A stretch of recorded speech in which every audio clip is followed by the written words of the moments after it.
सर्वत्र ऑलिम्पिक दिन साजरा होत असताना नाशिकमध्ये के.एन.डी. बहुउद्देशीय मंडळ आणि क्रीडा साधनाच्या वतीनं ऑलिम्पिक सप्ताहाचं आयोजन करण्यात आलं होतं। शिवछत्रपती पुरस्कार विजेते तथा संस्थेचे अध्यक्ष अशोक दुधारे यांच्या मार्गदर्शनाखाली तलवारबाजी, जंप रोप, कॅरम, व्हॉलीबॉल आदी स्पर्धा संपन्न झाल्या।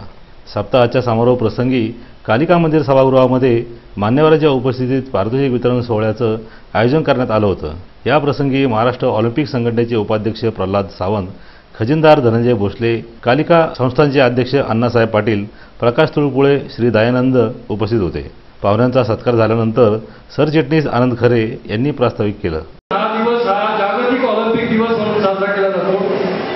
या जागतिक ऑलिम्पिक दिनाचं महत्त्व खेळाडूंना कळावं, त्या दिवसाच्या जे महत्त्व आहे त्याची प्रेरणा घेऊन खेळाडूंनी अधिकाधिक प्रगती करावी यासाठी नाशिकमध्ये देखील आम्ही क्रीडा साधना संस्था, के.एन.डी. क्रीडा मंडळ नाशिक आणि जिल्हा क्रीडा अधिकारी कार्यालय नाशिक यांच्या संयुक्त विद्यमानं तर गेल्या 11 वर्षापासून आम्ही हा उपक्रम राबवतो आहोत। नाशिकची एक यावेळी जंप रोपच्या विद्यार्थ्यांनी प्रात्यक्षिक सादर करून उपस्थितांची दाद मिळवली।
प्रल्हाद सावंत यांनी 2020च्या दृष्टीनं ऑलिम्पिकची तयारी व्हावी असं आवाहन केलं।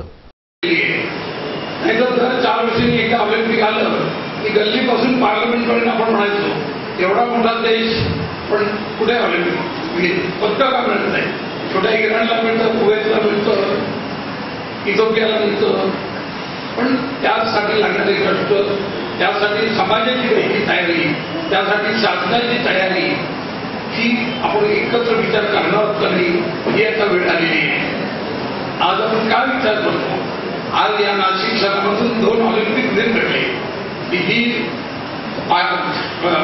कविता राहू पाडावर पाणी भरता भरता ऍक्सिडेंट झाली, जो कोकणाळ तो रोईंग ऑलिम्पिकला गेला।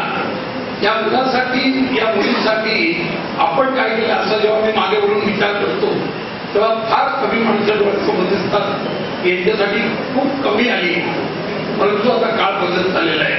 पूर्वी माझा मुलगा डॉक्टर होईल, माझा मुलगा इंजिनियर होईल अशी पालकांमध्ये एक भावना होती, परंतु आता ती भावना बदलत चालली। आता मुलगा माझा आर्ट ग्रॅज्युएट झाला तरी चालेल सर, परंतु त्याला ऑलिम्पिक घडलं पाहिजे।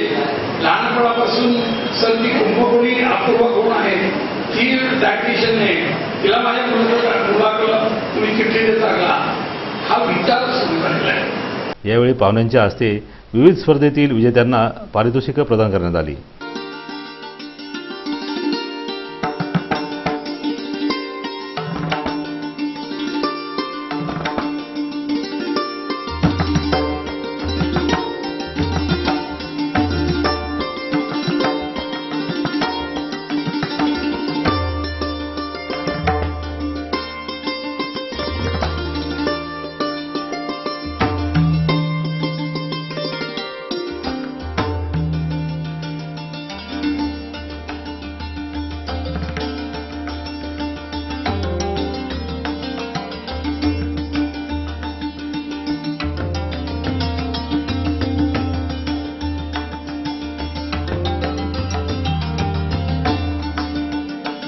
सोहळ्यास नितीन हिंगमिरे, राजू शिंदे, विक्रम दुधारे, चारुलता सूर्यवंशी, मनीषा काटे, कुणाल आहेरे, राजेश क्षत्रिय, मयूर भावसार, सुरेश शिंदे, चैतन्य काळे, चिन्मय देशपांडे उपस्थित होते. मनोहर गायकवाड, दिशान्यूज, नाशिक.